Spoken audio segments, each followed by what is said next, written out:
Kasus seorang anak usia 12 tahun yang diduga membunuh ibunya di Medan, Sumatera Utara hingga kini masih menjadi teka-teki. Polisi pun telah menggelar prarekonstruksi tertutup di tempat kejadian perkara pada Minggu 14 Desember lalu. Sebanyak 43 adegan diperagakan dalam prarekonstruksi tersebut. Peristiwa tragis ini terjadi pada Rabu pagi 10 Desember lalu. Sebanyak 16 saksi sudah dimintai keterangan termasuk suami korban dan juga saksi ahli. Meski dugaan awal pelaku merupakan anak bungsu korban, namun polisi belum menetapkan tersangka pembunuhan. Masih ada kemungkinan hasil penyidikan polisi menemukan terduga pelaku lain. Lantas mungkinkah anak usia 12 tahun melakukan pembunuhan? Dan benarkah motif dendam dan sakit hati yang melatar belakangi pembunuhan ini?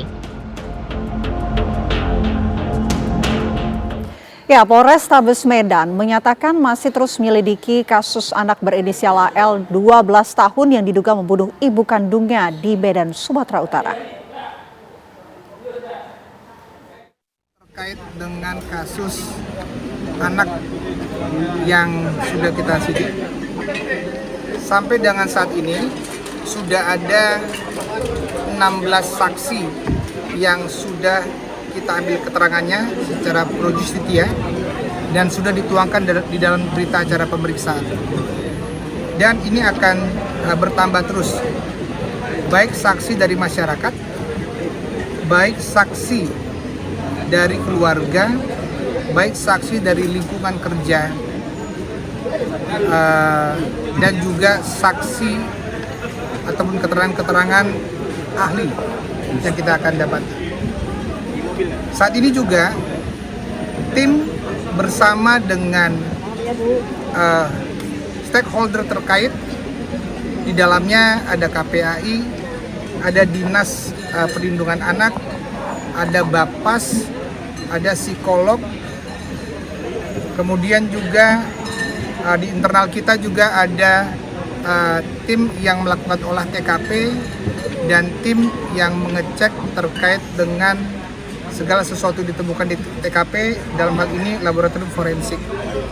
Kami memadukan dari semua keterangan-keterangan yang ada. Sudah hampir sempurna, namun kami akan sampaikan beberapa waktu ke depan nantinya.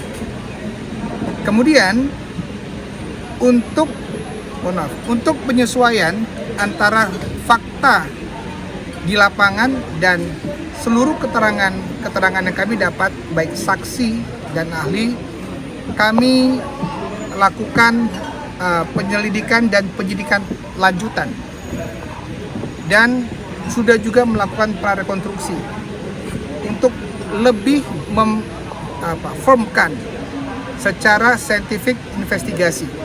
Jadi kami ingin membuat ini secara sempurna dan mudah-mudahan tidak waktu lama lagi akan kami sampaikan.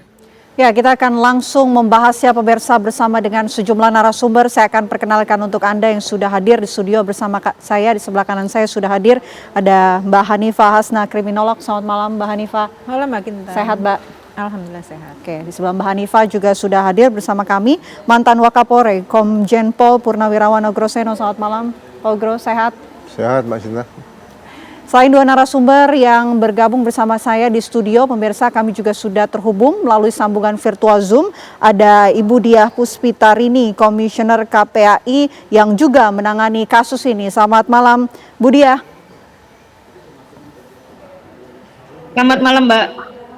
Oke, kita buka terlebih dahulu Ya. untuk mendengar dari Bu Diah ya. Bu Diah, ini kabarnya juga langsung menuju Medan, Sumatera Utara. Dan apakah benar sudah bertemu dengan AL?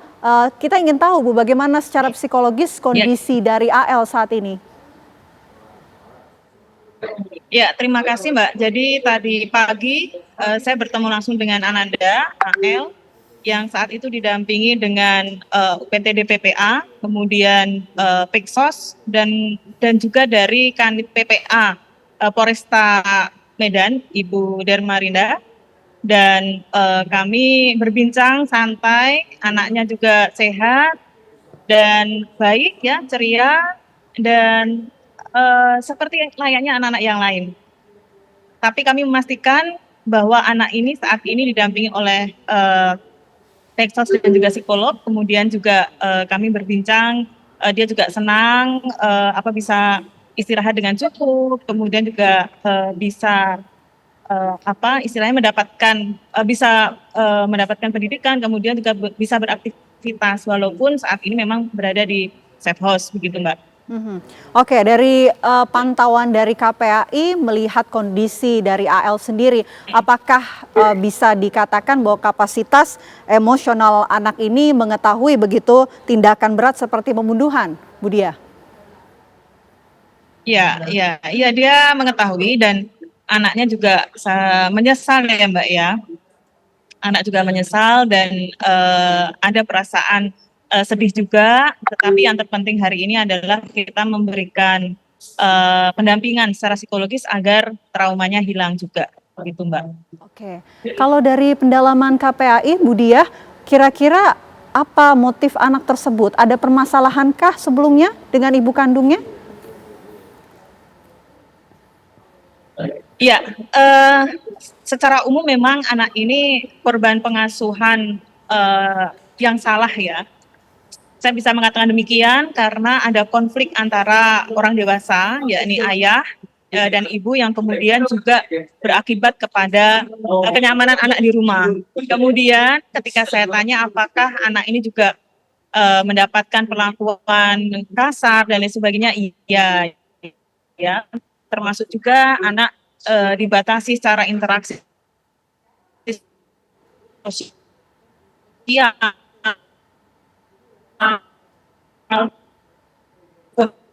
Kemudian juga bahkan mungkin penaklukan ya yang dia dapatkan di rumah, perlakuan ibu kepada kakaknya gitu ya, yang pada akhirnya memicu pada kakaknya dan dirinya, kemudian itu memicu untuk melakukan hal tersebut gitu. Begitu gambaran secara umumnya ya.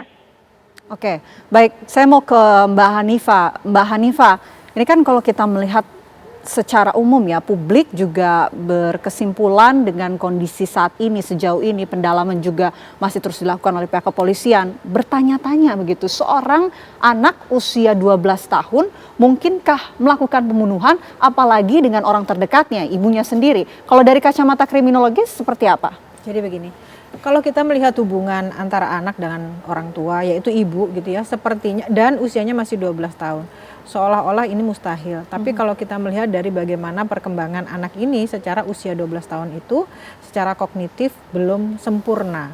Karena prefrontal cortex itu baru sempurna di usia 20-25 tahun. Sementara prefrontal cortex itu di mana tempat untuk mengendalikan diri, mengambil keputusan, dan melihat apa konsekuensi dari apa yang sudah dilakukan. Nah ini belum jadi. Ketika kita melihat seperti itu, berarti ini semua bisa dianalisis walaupun tetap menyakitkan. Jadi kalau kita melihat seperti yang disampaikan oleh Mbak Diah, ada kondisi-kondisi atau latar belakang yang membuat anak ini menjadi bermasalah. Nah ketika seorang bermasalah dengan kondisi otak yang belum sempurna, biasanya ketika ada impuls dia tidak bisa mengendalikan diri, sehingga perilaku ekstrim itu bisa muncul ketika ada trigger. Nah ini yang sama-sama kita ketahui, pada malam itu orang tuanya berantem dengan kakaknya sehingga perasaan tidak nyaman itu muncul.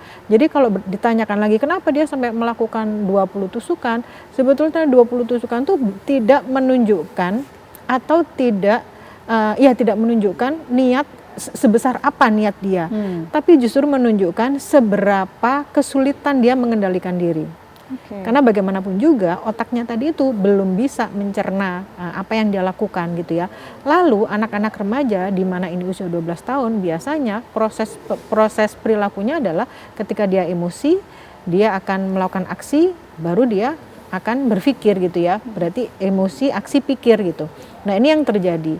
Sehingga kondisi sampai dia memberikan 20 tusukan itu sebetulnya karena kontrol impuls yang kurang. Ditambah dengan kondisi-kondisi perasaan yang tidak nyaman, terus terlukanya emosi sekian tahun, ini yang membuat anak menjadi mudah untuk melakukan aksi ekstrim.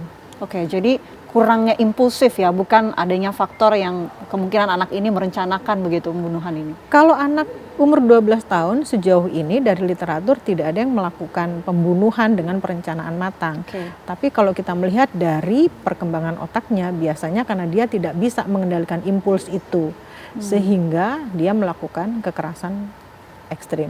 Oke, Pak Ugro, kalau kita lihat sampai saat ini pihak kepolisian belum juga menetapkan tersangka. Walaupun memang tadi KPAI juga sudah mengatakan bahwa anak tersebut, AL, ini juga memang sudah mengakui anak usia 12 tahun, begitu Pak kondisinya. Tapi belum juga ada tersangka yang ditetapkan oleh pihak kepolisian. Kira-kira apa pertimbangan pihak kepolisian? Iya, begitu ada kejadian kaitan peristiwa pembunuhan ya.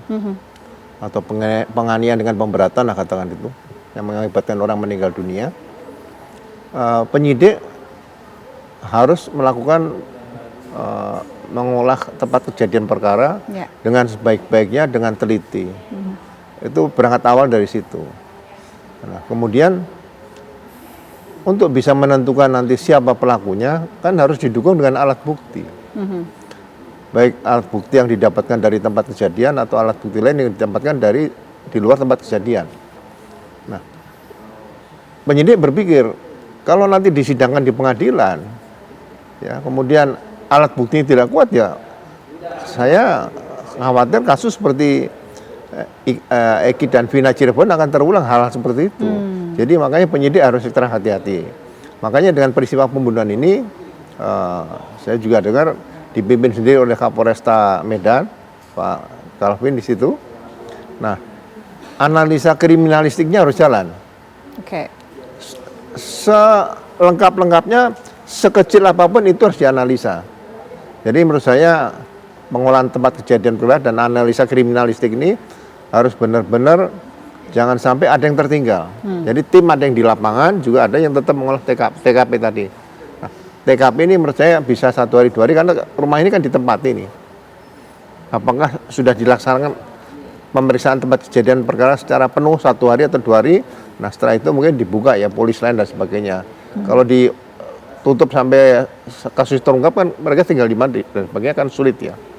Nah, sehingga bagi saya memang saya akui ini cukup berat. Jadi kalau penyidik atau pejabat polisi setempat ditanya bagaimana Pak pelakunya, ya pelaku itu dalam alat bukti kan nomor 5, keterangan terdakwa.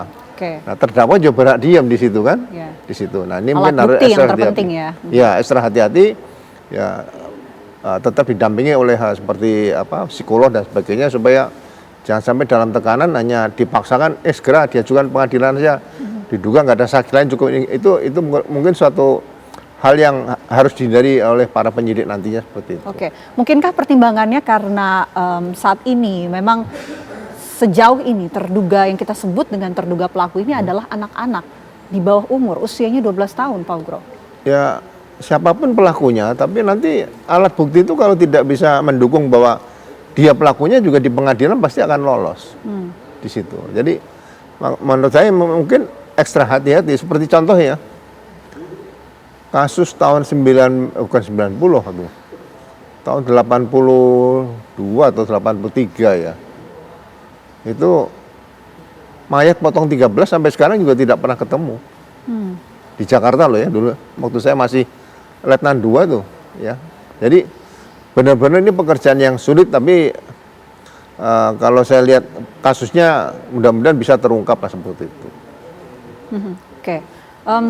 Saya mau kembali ke Budiah. Budiah, ketika Budiah kemudian mengamati kondisi dari AL, apakah juga menunjukkan bahwa memang kondisi psikologis AL ini juga berada dalam tekanan yang tidak biasa, begitu tidak normal, sehingga menyebabkan adanya keterpaksaan dengan tindakan yang dilakukan di AL. Ditahan nanti Budiah, kami jeda terlebih dahulu. Apa kabar Indonesia Malam akan kembali untuk Anda sesaat lagi pemirsa.